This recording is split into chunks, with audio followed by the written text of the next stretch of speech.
Hello everyone, welcome back to the Psycho Frontier in Depth. Today, we'll be talking about the Phasic Lancer. The Phasic Lancer is a burst assault rifle that can be unlocked from Osiris at level 8. It will run you a price of 31,000 K-marks, a hazard penetration value of 23, a direct damage value of 13, a reload time of 2.45 seconds, and a mag size of 21. This weapon fires 3 rounds in a burst, so it means with that mag size you'll have 7 bursts before you have to reload. And that reload time of 2.45 seconds, you reload faster than most weapons in the game. You reload faster than the Advocate, you reload faster than the Manticore by a lot. The Manticore is one of the slowest weapons to reload in the game. AR-55 and the ICA guarantee as well. This weapon has a projectile speed of 34,000 or 340 meters per second. This weapon has a burst interval of 0.06 seconds. That's not incredible information, but it lets you know that there's a small delay in between each burst. You can't just hold the trigger down and it bursts. It's a small delay in between. And this weapon has a movement speed multiplier of 0.9, meaning you'll move at 90% of your movement speed with this weapon out. This weapon also has a headshot multiplier of 1.7, which is tied with all other assault rifles in the assault rifle category. It also means that you'll be dealing 70% extra damage on top when you land a headshot. For those of you wondering, you'll do 13 damage to the chest and 22.1 damage to the head.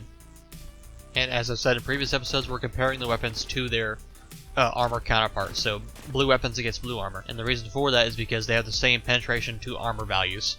So 23 pen on the Phasic Lancer to the 23 armor value on rare armor. Moving into ranges and damage fall-offs, this weapon has a fall-off start of 30 meters, meaning at 30 meters and on you'll start losing damage up to a cap at 60 meters, where that's your fall-off end, where you'll be dealing 75% of your total damage at 60 meters and on. For those of you wondering, that is 9.75 damage at 60 meters and on, and that is before armor calculation reduces that number even further. This weapon has an unequipped time of half a second and an equipped time of 1 second, and that is tied with other assault rifles in the game. Moving on to the more detailed stats, we have a rounds per minute of 692.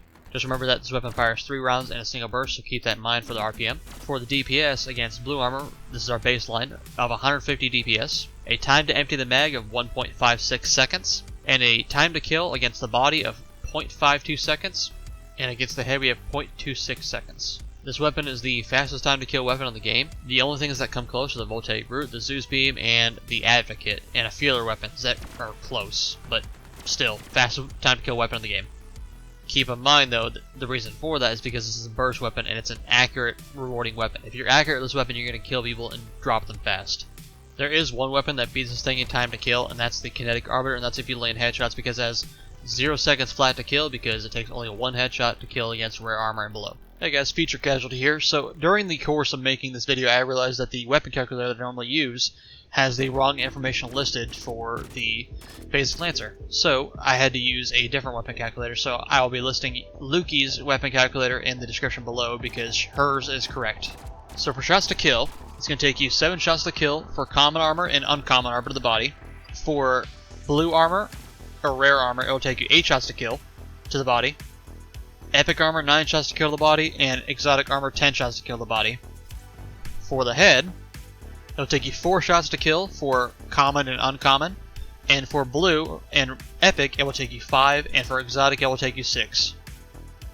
This is insanely consistent damage, but the inconsistency comes from whenever you're firing the burst, one of those bullets in the burst might not hit. I talked about this in my Scarab guide, because this Scarab and the Phasic Lancer are basically big brother and little sister.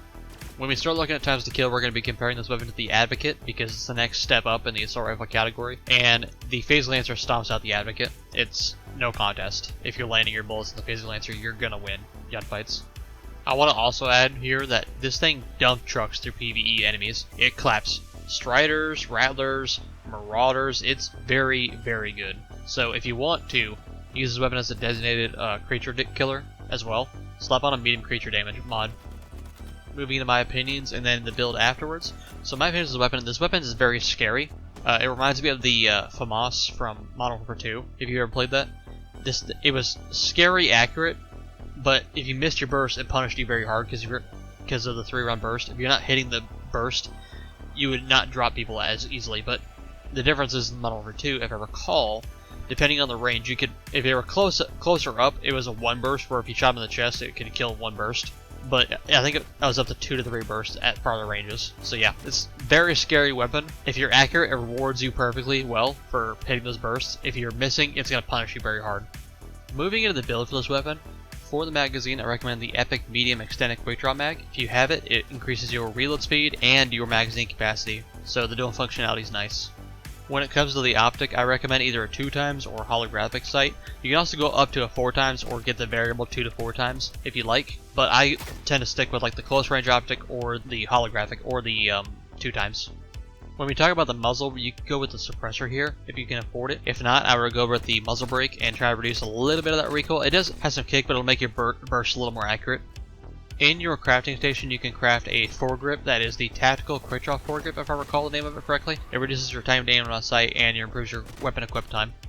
For the rear grip, I would recommend going with reducing recoil if you can find the attachment for it.